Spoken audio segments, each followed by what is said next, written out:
Pagdating sa kantahan, ang mga Noypi di pa aawat yan. Liparin mo ang hangganan ng langit. 0, 1, 2, 5. Dut-dut lang ng dut-dut ng numero. Diyos ko, deadma kung filingero lang o sintunado. Basta kakanta ng Bongacious dito. Dito sa Camarines Sur, may video serye na medyo di tayo sure kumalat sa social media. Ang video nilang kumalabit sa curiosity ng madla. Aba, what? Ha? Wah!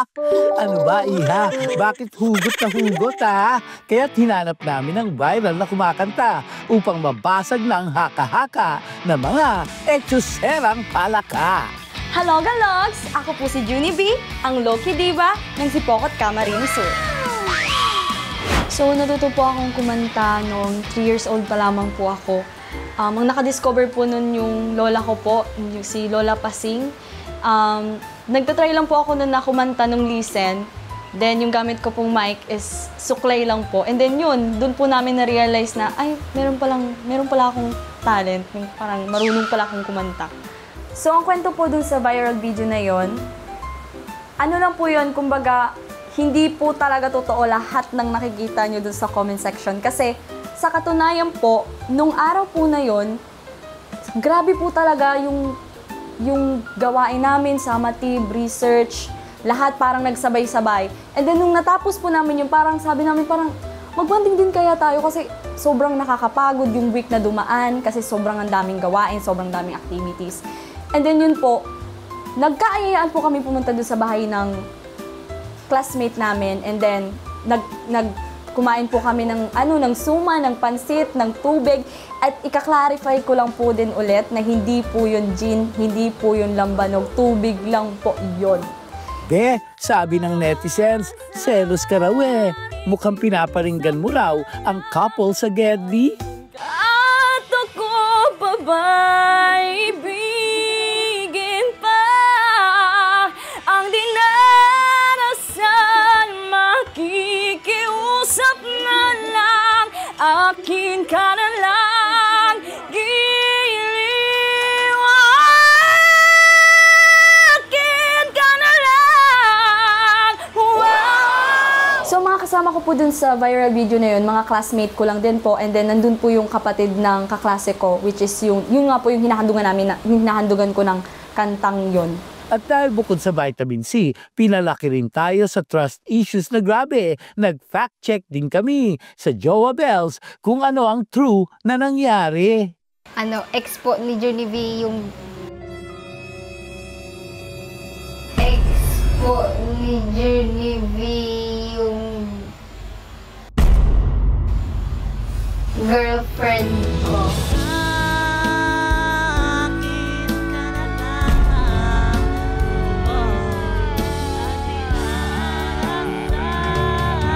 Here's the moment para i-clarify ko. Hindi po yung totoo.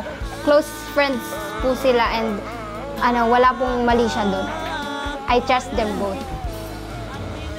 Mag-best friend lang pala. Kayo talaga. Wala ako dyan ha. Ang issue nyo, abay Junie V, bakit hugot na hugot naman kasi?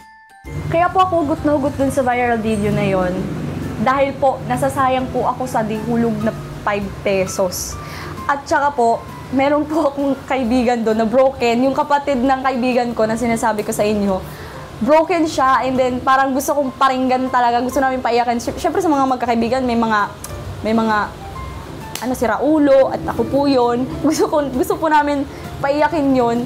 Kasi broken talaga siya and nung time po yun, kaya po ako nakatalikod noon dahil nga po, nagtatawanan na talagang parang gusto, unti na lang iiyak na.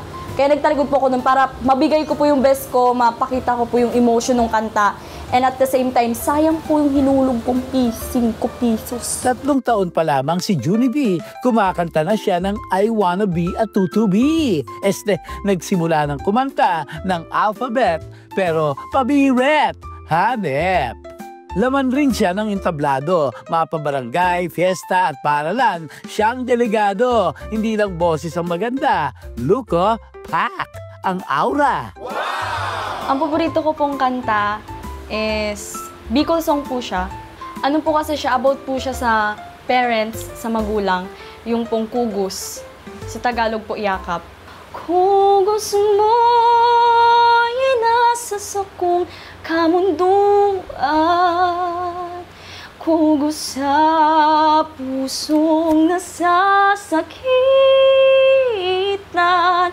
O ina ko, kaugong mahal. Sa hilig niya sa pagkanta, di na nga maawat kahit naglalaba, naghuhugas ng plato, at nagwawalis ng invisible ang kalato. Aba, Junie B, pwede na yata magsalamin sa tiles nyo.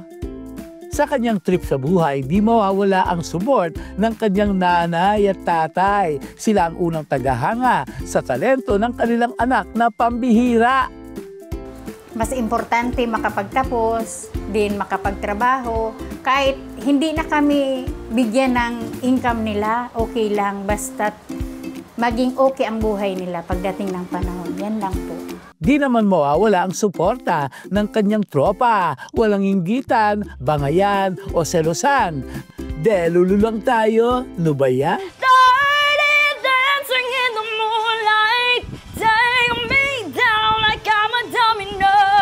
Yung pangarap po ng kaibigan namin na makuha yung fame niya is slowly natutupad niya po. Kanta lang ng kanta, Junie B. Please, this time, wag na sa Gedli dahil ang iyong talento deserve magkaroon ng pwesto. O cheers! Mag-enjoy kasama ang peers. Mahalin ang iyong tropa na laging nandyan sa tuwa't problema.